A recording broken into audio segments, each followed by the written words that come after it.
नमस्कार, India news देख रहे हैं आप और मैं हूं आपके साथ पुनीता सिंह। बुलेटिन की शुरुआत करेंगे और बात करेंगे रूस में हॉर्मुज जैसा संकट देखने को मिल रहा है और यूक्रेन में हाहाकार की स्थिति शुरू हो चुकी है। दरअसल देखिए, रूस और यूक्रेन युद्ध में अब एक नया मोर्चा जो है वो खुलता हुआ दिखाई दे रहा है। जिस तरह हॉर्मुज स्ट्रेट में जहाजों की आवाजाही पर खतरे से दुनिया की सांसें अटक जाती हैं, कुछ ऐसा ही संकट अब रूस के लिए एजोव सागर में खड़ा होता हुआ दिखाई दे रहा है। रिपोर्ट्स के मुताबिक यूक्रेन ने ड्रोन हमलों के जरिए रूस के समुद्री व्यापार और तेल आपूर्ति नेटवर्क को निशाना बनाया और दावा यह है कि महज 9 दिनों के भीतर 116 जहाजों पर हमले किए गए, जिसके बाद एजोव सागर में जहाजों की आवाजाही पूरी तरीके से प्रभावित हो गई है। अब बताया यह जा रहा है कि यूक्रेन का निशाना रूस का वो समुद्री नेटवर्क है जिसके जरिए तेल, ईंधन और अन्य जरूरी सामान की सप्लाई की जाती है। इन हमलों के बाद कई जहाजों की आवाजाही सीमित कर दी गई है और वैकल्पिक मार्गों पर विचार अब हो रहा है। एजोव सागर रूस के लिए रणनीतिक रूप से बेहद अहम माना जाता है क्योंकि यहां से अनाज और ऊर्जा कारोबार का एक बड़ा हिस्सा संचालित होता है।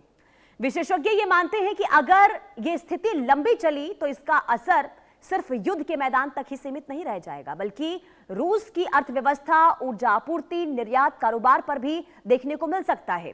इधर यूक्रेन की यह रणनीति सीधे सैन्य ठिकानों के बजाय अब लॉजिस्टिक और सप्लाई चेन को निशाना बनाने की मानी जा रही है। वहीं रूस इसे आर्थिक और समुद्री युद्ध की नई चुनौती के रूप में देख रहा है। अब लगातार बढ़ते ड्रोन हमलों ने यह साफ कर दिया है कि अब रूस यूक्रेन संघर्ष जमीन और आसमान से निकलकर समुद्री व्यापारिक मार्गों तक पहुंच चुका है।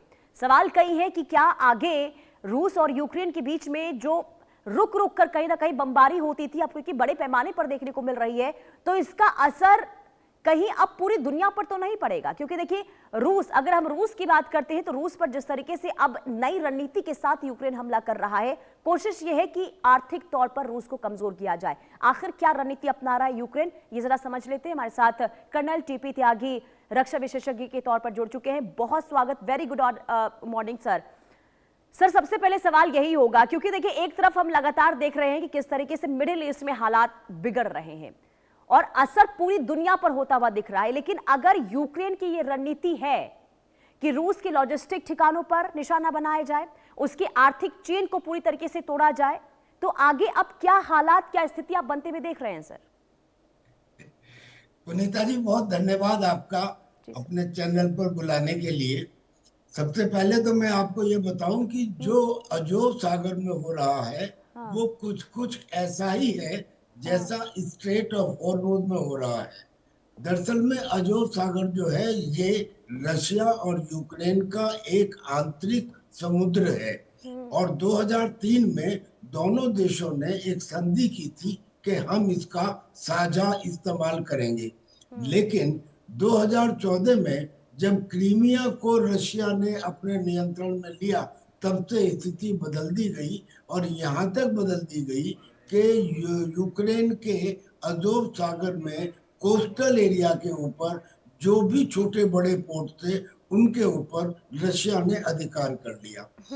अब रशिया ने इतना ही नहीं, रशिया ने यूक्रेन के ओडेसा में 3 बंदरगाह हैं, उन तीनों बंदरगाहों के ऊपर अटैक किया और उसकी जो निर्यात क्षमता थी उसे कम किया।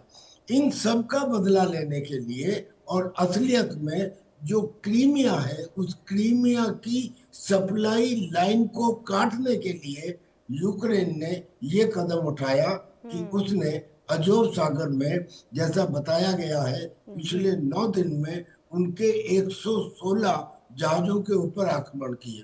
पहले यूक्रेन जो आक्रमण करता था वो शैडो फ्लीट्स के ऊपर करता था, शैडो टैंकर्स पर करता था, पर अब उसने नेवल वेजल्स के ऊपर हमले किए, वार वेजल्स के ऊपर हमले किए।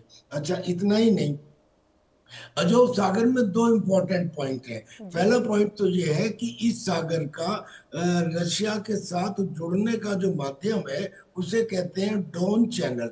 वो डोन चैनल के थ्रू रशिया की जो नदियां हैं जिनके थ्रू गेहूं और स्टील और एनर्जी सप्लाई होती है, उसको कह सकते हैं इनलैंड वाटर ट्रांसपोर्ट।